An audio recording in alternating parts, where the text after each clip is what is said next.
Washington hath led our brave militia into the fray with unmatched courage. Oh, do enlighten me. General Washington appears utterly incapable of maintaining his composure in the face of adversity. Pray, are such qualities befitting a leader of men? To my mind, he resembles a mere child. Do not dare call Washington childish. He hath shown great wisdom by relieving Charles Lee of his command when emotions threatened to cloud our cause. Washington's emotional outbursts were precisely why the esteemed General Lee was relieved of his command. Speaking of that cowardly fellow, was he not the very reason your forces fled with such disgraceful haste? Pray, silence yourselves. You claim sanity, yet your hunger for power knows no bounds. We merely withdrew to devise a better plan. I find that assertion highly dubious. Such an act would have been in direct contravention of Washington's orders. Regardless, it is abundantly clear that your ragtag assembly of disorganized and inexperienced recruits would have been quite incapable of executing any such maneuver. You profess to know our troops, yet your words betray you. I have witnessed their toil and steadfastness on the battlefield. Qualities you cannot fathom. Perhaps your claim holds some water once the childish Washington took the helm, but prior to that, Lee and his men were utterly bereft of direction, paralyzed by fear of our superior forces, as they ought to be, and retreated forthwith. That much is undeniable. Lee is your sole hope against us. We, however, boast a multitude of strategies and tactics. You stand in rigid lines, akin to an unmoving wall, ready to be shattered. How quaint, such an unusual insult. We require not novel strategies, our methods serve us well. The only reason you resort to varied tactics is that your army is adrift in confusion. A well-trained army employs time-tested strategies, a luxury your forces sorely lack. Moreover, I assure you, we do indeed possess diverse tactics, which you consistently fall prey to. Even with your so-called strategies, the truth remains. We have routed you. You suffered 381 casualties at our hands, and fled under the cover of the night, fearing our might.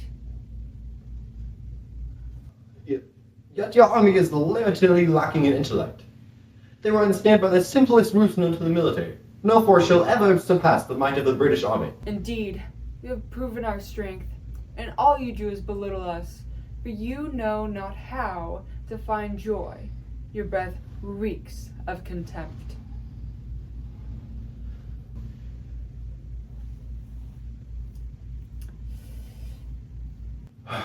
My word, are we to discuss how your colonists rebel in disobedience? Recall the audacious decision you made 3 years past to rebel against the crown and convene a congress of sorts? You have instigated a conflict you shall never hope to win. We are more than ready to confront you British tyrants. Your cruel treatment has ignited this fire within us. What possessed you to think that you can control a free man and their families? It is utterly shameless. Disobeying orders, indeed. We fight for our inalienable rights as human beings.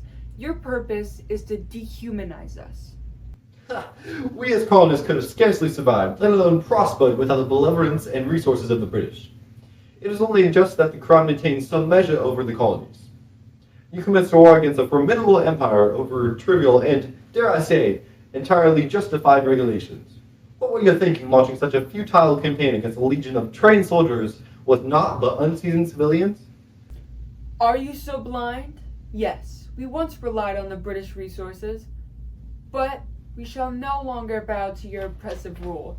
You speak of some control, yet the moment we dared to act as free men, you sought to watch us like beasts. How insufferable you are. Do you speak of the so-called new rules? Pray, do not get me started on the intolerable acts. Yes, the intolerable acts. Perhaps there lies a flicker of intellect among your own ranks. Yet why the uproar? These acts were entirely justified. The citizens of Boston are merely reaping the consequences of their own actions. Did you truly believe they could cast aside 342 chests of tea without facing repercussions? Imagine, if you will, were a band of ruffians to ravage your own crops and hard-earned labors. Your privileges lay bare for all to see. Do you truly think that 342 chests of tea matter to us? What of our humanity? You steal our rights as if it were your due. Does your king believe that he can govern us unchallenged? We are of a different breed and will fight to reclaim our resources and avenge the affronts of our dignity. You have dismantled our Massachusetts legislature and invaded our privacy with your despicable laws. How pathetic you are, so easily offended by our refusal to comply with your tyrant decrees. I fear you remain woefully uncomprehending. Your insurrectionists are far too entrapped by their own desires. Actions have consequences, my dear fellow. Those chests of tea represented the toil of the East India Company. Do you not grasp the injustice of it? They had no hand in this rebellion, yet the enterprise is laid to waste merely to satisfy your need for a statement. Had you simply compensated the East India Company, Massachusetts might as well have retained its legislature. What a realm of reason considers this unfair? The Crown's measures are merely a response to your insubordination. The thing of the Quartering Act is entirely reasonable. The Crown must now exercise a greater vigilance, a necessity you have forced upon us. It is hardly an invasion of privacy. The statute expressly states that soldiers may be quartered in uninhabited houses, outhouses, barns, and other buildings. And dare I say, some may even appreciate the company.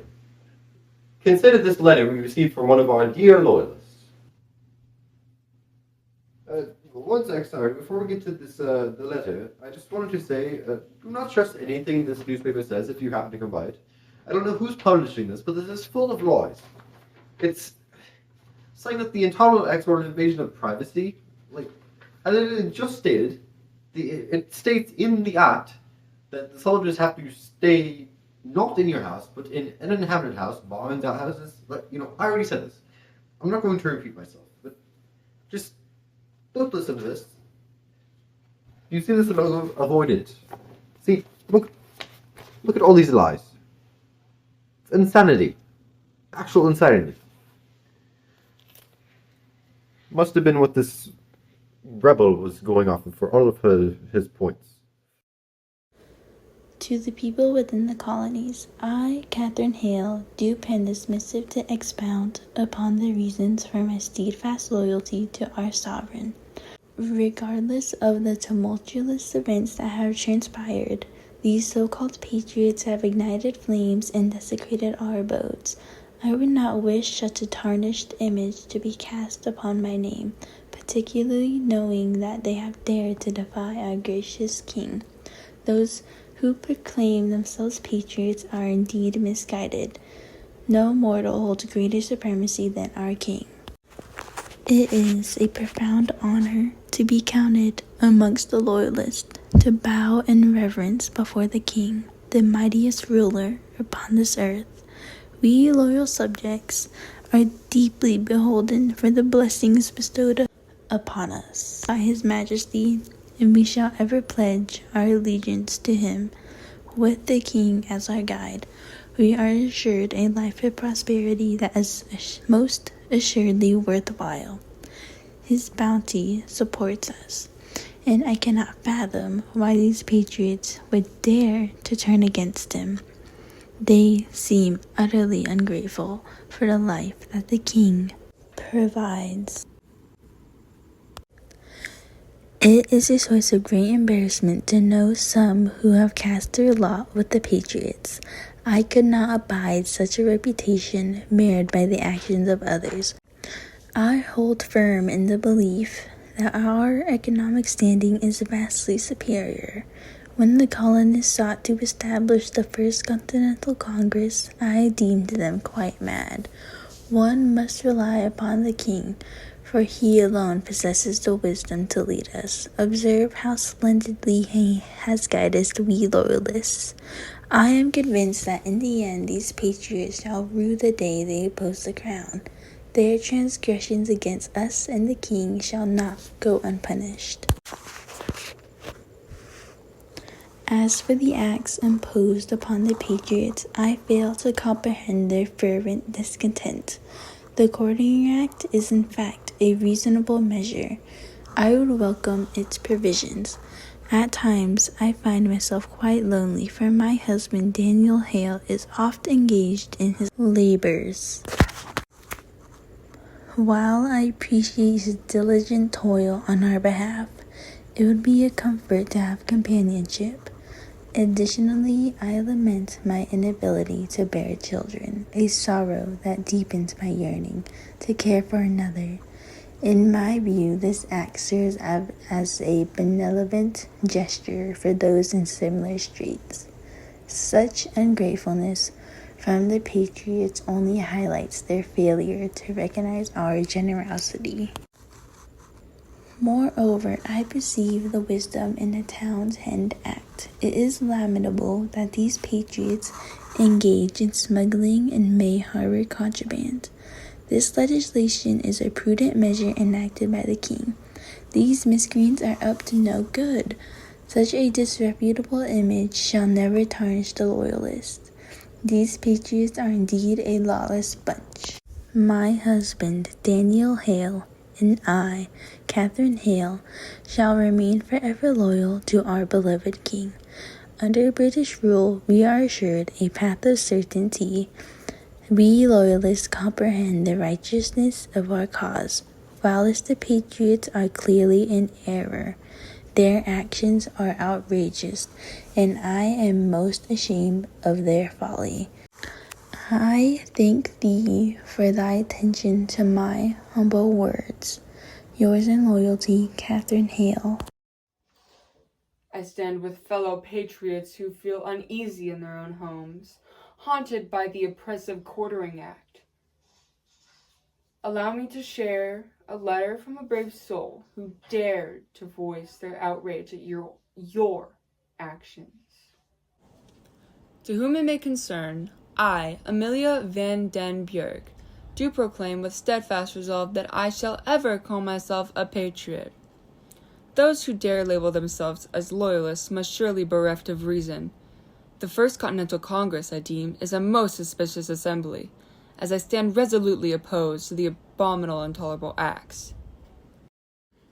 To be a patriot is to possess the valor to defend one's convictions. The British, in their arrogance, remain ignorant of what it is to live unshackled.